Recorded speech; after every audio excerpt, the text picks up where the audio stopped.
మాట్లాడితే సోదరా రెండో ఒకటే నేను స్పష్టంగా చెప్తున్నా మీరు ఆడుతుంటే ఇట్లాంటి చిల్లర పంచాయతీ స్ట్రీట్ ఫైట్ కాకపోతుండే రెచ్చగొట్టి ముందు పెట్టి కౌశిక్ ని బలికా బక్రా చేస్తున్నారు సస్పెండ్ చేయమని చెప్పండి సస్పెండ్ మీ డైరెక్షన్ లో పనిచేస్తున్నారు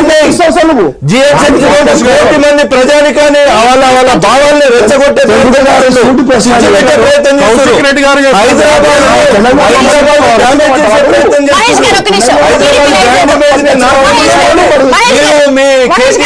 కేసీఆర్ కంకణం కట్టుకొని పనిచేస్తున్నారు.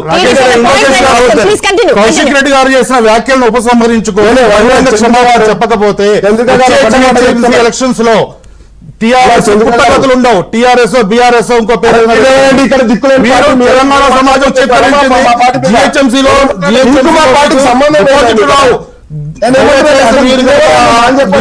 నాయకత్వం బహిరంగ క్షమాపణ చెప్పించండి.